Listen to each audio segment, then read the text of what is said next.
karakter istri yang sebaiknya dimiliki seorang muslimah, ini istri ya. Istri itu adalah sabar. Jadi sabar dan tetap memuliakan suami. Karena itu adalah haknya suami yang harus kita berikan, yaitu menghormati dan memuliakan. Uh, Terlepas dari suami juga memiliki kekurangan, gitu ya.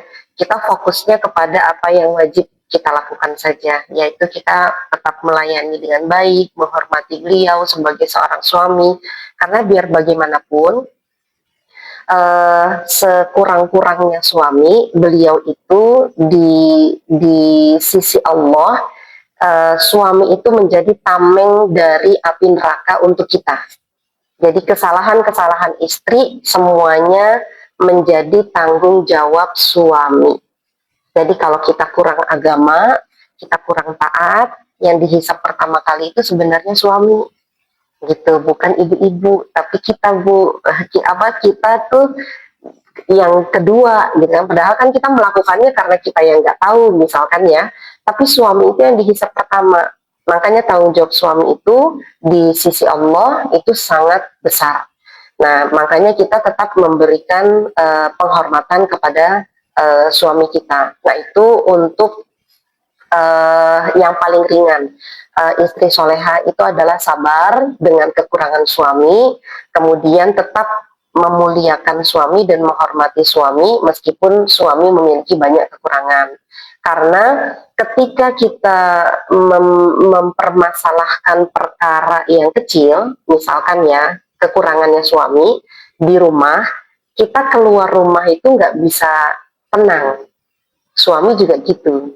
Jadi kalau di rumah masih ada istri yang cemberut, masih ada istri yang ngambek gitu ya, suami itu di luar rumah juga nggak tenang menyelesaikan tugas beliau di luar rumah.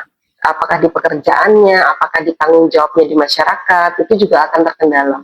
Maka kita upayakan di dalam rumah itu selesai dulu.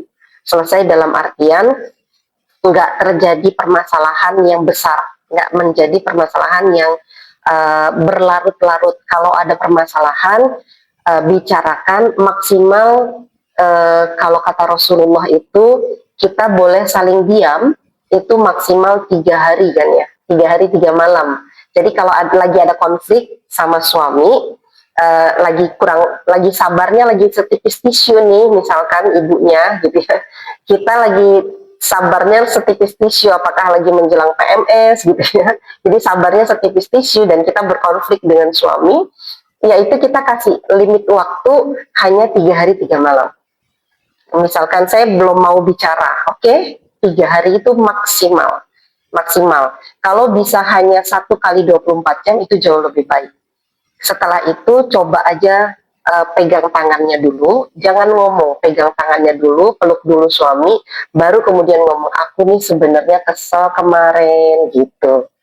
Jadi kalau disampaikan dalam kondisi begitu, suami juga nerimanya enak gitu. Jadi urusan di dalam rumah sudah selesai, maka kita pun sebagai istri bisa berkontribusi di masyarakat dengan lebih maksimal.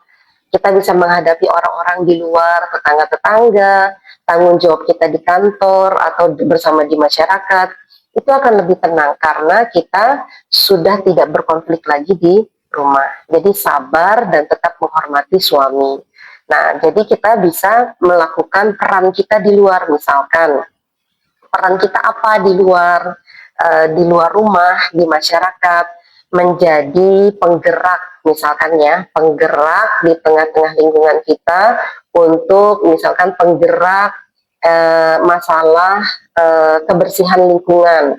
Kita bisa aktif di situ atau menjadi sosok yang membimbing UMKM, kreativitas, kerajinan. Nah, kita bisa lebih fokus menghasilkan produk-produk baru.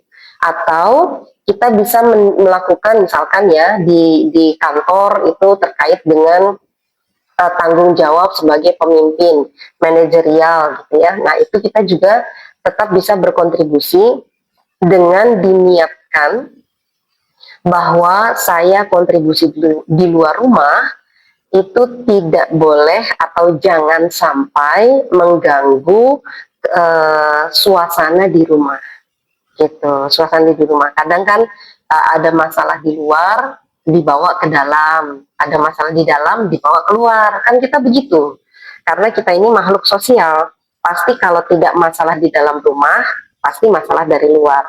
Nah, ini yang eh, pentingnya kita itu selalu mendekat kepada Allah. Jadi takarub ilallah selain sholat, zikir, berdoa, pada saat kita sedang marah, pada saat kita kesabarannya tipis, itu kita dapat menyiraminya dengan zikir. Zikir istighfar, astagfirullahalazim. Atau kalau Umar bin Khattab, itu zikirnya adalah mengucapkan hamdalah. Jadi setiap kali beliau itu ditimpa ujian, beliau itu bukan meminta ampun, tapi mengucapkan alhamdulillah. Kemudian berdoa, alhamdulillahirabbil alamin, alhamdulillahirabbil alamin, alhamdulillahirabbil alamin. Kemudian berdoa, berdoa yang minta dikokohkan keimanan. Allahumma sabit, nah yang itu. Jadi minta dikokohkan keimanannya agar tetap bisa melaksanakan tugasnya beliau di masyarakat, tapi tidak dalam keadaan pikiran panas gitu ya. Nah, itu triknya Umar bin Khattab. Jadi agar bisa berkontribusi di masyarakat dan menjaga ketenangan dan keberkahan di rumah tangga, kita tetap harus melakukan taqarrub ilallah agar kita bisa senantiasa bisa menenangkan hati kita ketika menghadapi permasalahan-permasalahan di masyarakat. Jadi istri soleha itu insya Allah lebih nyaman ketika kita bersosialisasi di luar. Dan keridoan suami dengan kita beraktivitas di luar itu juga harus dimintakan. Misalkan, Pak, boleh nggak saya ada kegiatan ini dan itu di luar? Kalau suami katakan boleh, nah berarti itu dapat keberkahannya. Gitu. Tapi kalau misalkan suami keberatan, ya kita jangan terobos, tapi dirayu dulu suaminya agar setuju dan tidak keberatan lagi. Mungkin seperti itu.